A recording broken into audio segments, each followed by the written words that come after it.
Hey guys, so earlier today I finally went and saw X-Men Apocalypse.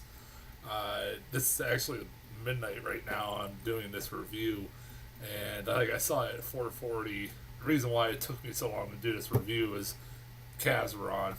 Um, yeah, they're Eastern Conference champions. Woo!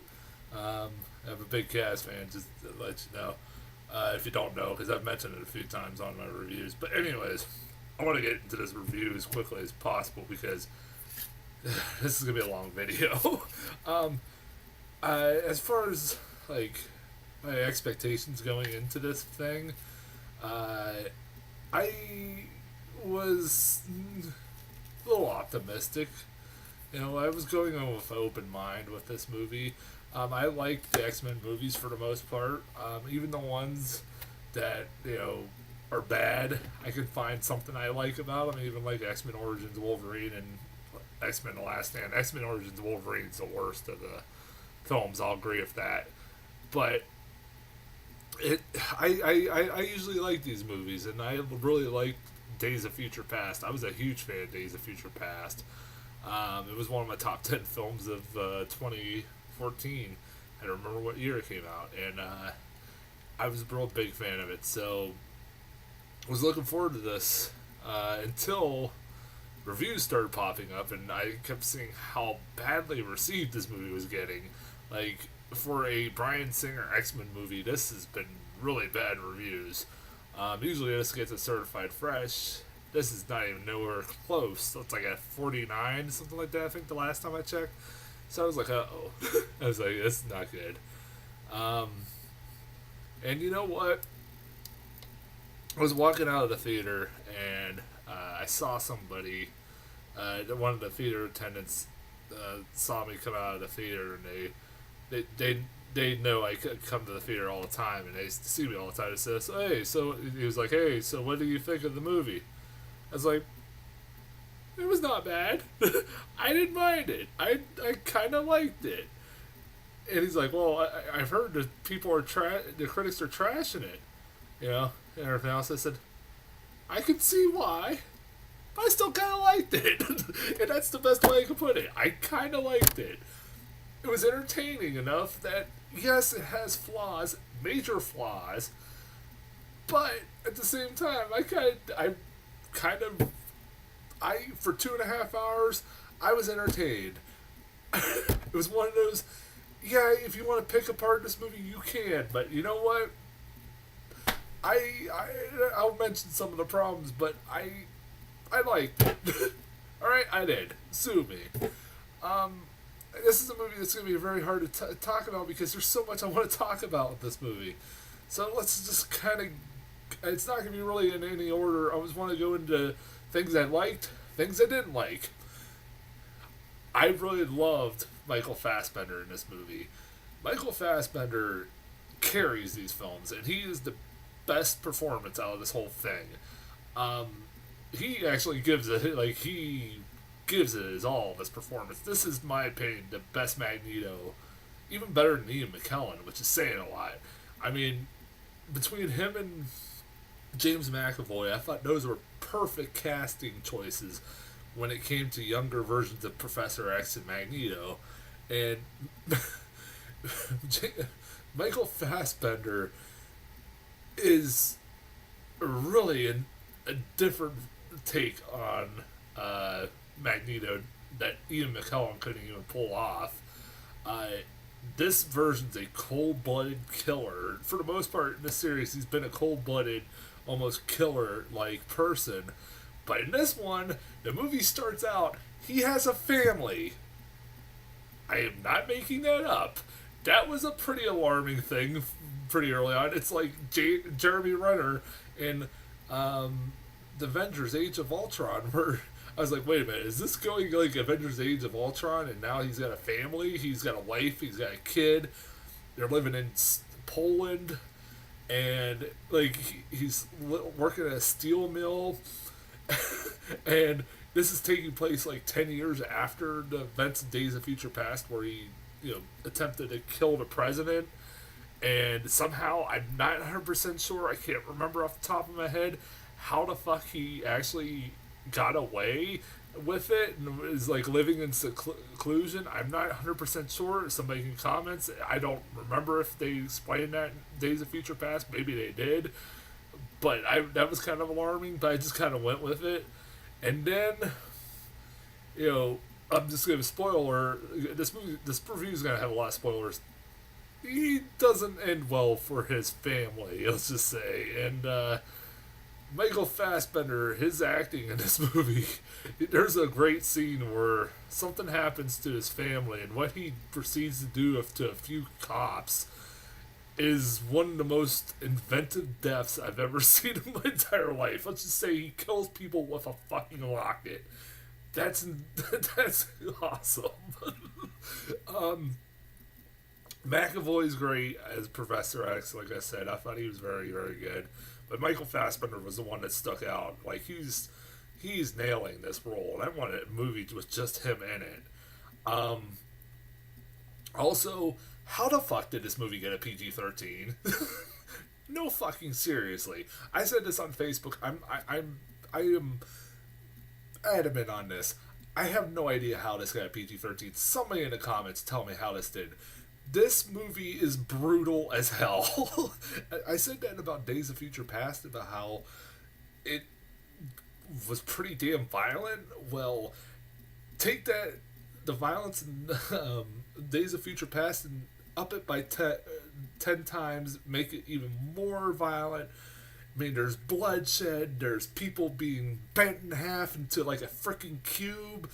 That happens at the beginning of the movie. Like, what the fuck was that? There's so much going on in this. Like, there's people's throats being slit, heads being chopped off, people being skinned. I think that was what happened to Apocalypse at the end of the movie was pretty graphic. Just a lot of different things were pretty goddamn graphic in this movie. They even say fuck in this movie too. Like it says like, oh, that earned its PG-13 rating, but what the fuck? It's like, how did this get a PG-13? Like, I'm assuming that what they did was like they saw how well Deadpool did and like saw tried to figure out how much blood and violence they could put in a film to still get a PG-13 rating. Because there is blood in this movie. Like, it's not one of those like, oh, they kill people and there's a little bit of no blood. No, there is blood. Things I also see, there's a couple scenes I've really, really enjoyed in this movie, and I want to talk about them.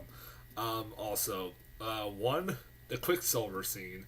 Holy shit, that Quicksilver scene where he's, if you remember from Days of Future Past, and I mentioned this in my review for that one of my favorite scenes in that whole movie is where he slows down time and, like, those security guys are trying to shoot James McAvoy and them, and he slows down time and stops the bullets from hitting them. And this one has even a better fucking scene. And it's set to Sweet Dreams. That was fucking hilarious. I really enjoyed that. That scene was really funny. That was a really good scene. Like, he's like basically the school is blowing up. For Xavier's school for gifted children is blowing up, and he's trying to get everybody out, and it's pretty goddamn funny. It's a really fun little scene. I love Quicksilver. That is one thing that Marvel Studios hasn't gotten right, that like somebody like 20th Century Fox did, and that is Quicksilver. That's something that's rare, that Marvel Studios did not get a character right. Another studio did. I give them props. Quicksilver in Avengers was pretty much useless. Also, this is getting the spoilers. Although, if you've seen the trailer, you probably know what I'm talking about. And again, I'm going to say spoilers. If you don't want to know what happens halfway through the movie, shut it off now or whatever.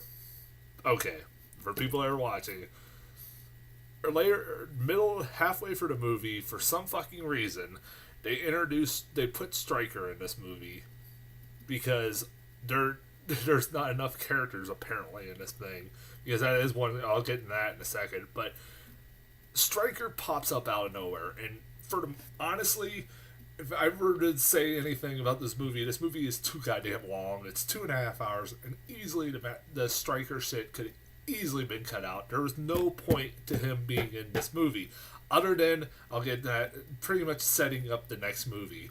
That was the whole point of his existence, is setting up the next movie. That is it, and that makes it freaking pointless. Something that you could easily cut out. Anyways, but what made that scene kind of worth watching, that whole sequence, I was like, God damn it, why am I watching this stuff with Stryker? Just move on with the fucking movie.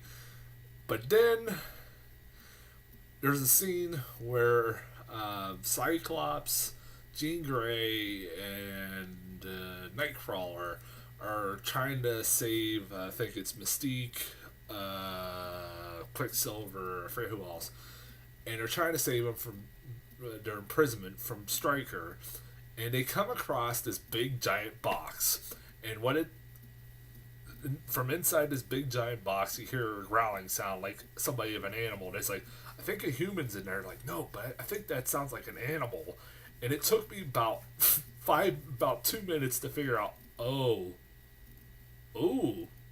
is it really? They open the box, and yes, Wolverine is in this movie. I'm pretty certain at this point, Hugh Jackman, it's in his contract that he has to be. It is Hugh Jackman. It's not any other Wolverine. It's Hugh Jackman. Full-blown Hugh Jackman as Wolverine. I think at this point, it's pretty much in his contract that he has to be in every Wolverine or X-Men movie. But what makes this scene fucking fantastic is Wolverine straight up murders people. I mean, cold-blooded, rips people apart right and left. Blood's going all over the place. It looks like a fucking horror movie. It is great. This is the kind of Wolverine movie I want to see. I hear the next one is going to be rated R. I hope to God it is, and if it is anything like this, it's going to be a violent movie. Oh my God. Like, that was kind of worth it. Like, I was like, alright, putting up for that Stryker shit and getting that moment was pretty goddamn awesome. That was a mark-out moment for me. The only way I can describe it is it's almost similar. If you played X-Men Origins Wolverine video game, you would know that that's one of the most violent video games I've ever fucking played. Well, this one, it's kind of similar to that, but not as violent. He doesn't, like, literally rip limbs off people, but he comes pretty goddamn close. Yeah. Like, Wolverine, that was kind of cool to see Hugh Jackman pop up as Wolverine. I think, like I said, it's like he's about to do his last Wolverine movie, so it was kind of nice to see him make a cameo. That's all, like, a lot of positives I'm talking about with this movie. Like I said, I like Quicksilver, everything else. Where I have problems with this movie is there's a lot of pointless characters in this thing. There's a lot of pointless. Like I said, Stryker's in this thing for no reason other than have that awesome Wolverine cameo. Jean Grey is probably the only person I could probably say of the young cast that has a point to existing because of what happens at the end of the movie with her. Honestly, it's mainly just to set up Dark Phoenix saga, which I hear they're going to try to redo and do it better than what they did in Last Stand, which it looks like they're probably going to do. It hints at the movie.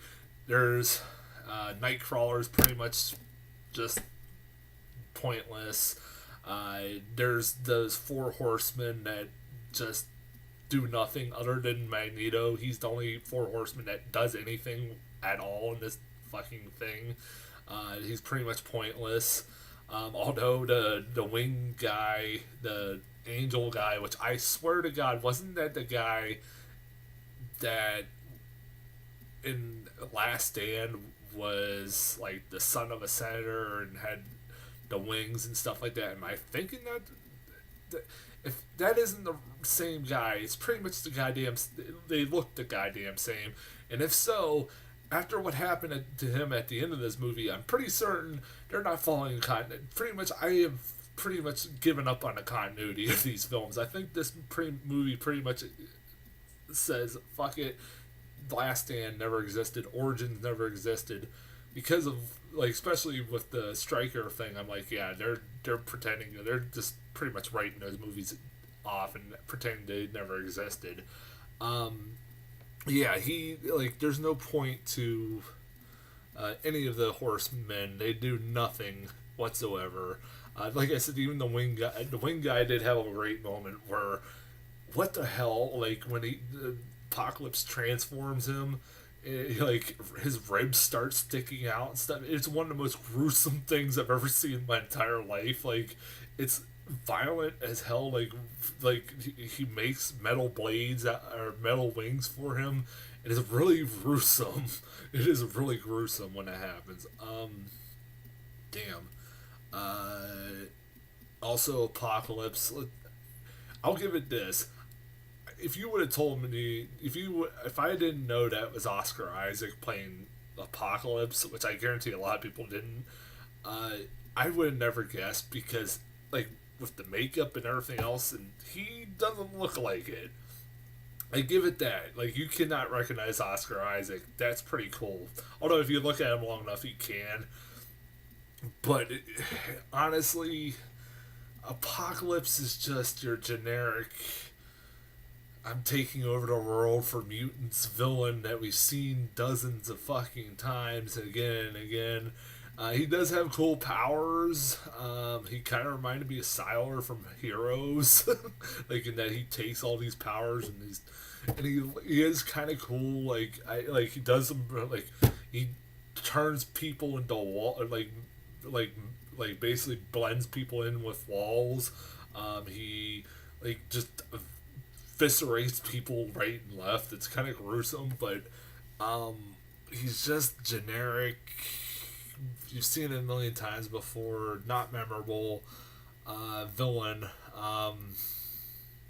Which, a couple points in this movie, like, I was like, oh god, if he gets killed, like, this way, I mean, it would have ruined the movie. Luckily, they didn't. Like, there's a scene where James McAvoy thinks it's a good idea to go into Apocalypse's mind and fight him, and of course it ends very badly for James McAvoy. It's like, that makes your character seem really fucking stupid. This guy has been established as having all these great big superpowers, and you're gonna fight him one-on-one? Are you fucking high? Like, he becomes a giant. If you've seen the trailer, he becomes a giant Apocalypse, and it looks ridiculous. It's as ridiculous as it sounds. Yeah, this movie, it is flawed. Like I said, it is very flawed. It could have been cut for time. That's a definite. I don't know what else. I think that I've covered it all, man. I don't know what else to say, but I kind of recommend it. I mean, if you're an X-Men fan, you're gonna see it one way or another. If you're curious, it's not that bad. If you're kind of worried, it's not that bad. It's not Wolverine bad. Yeah, go check it out. It's not that bad. As far as trailers go, I had a shitload of them, so I'm going to get through them as quickly as possible. I got the new Independence Day Resurgence trailer. It's okay, so you're gonna replace Will Smith with his son and also Liam Hemsworth. Oh yay. Liam Hemsworth, if I think of a good replacement to Will Smith, I think Liam Hemsworth. Still got Bill Pullman and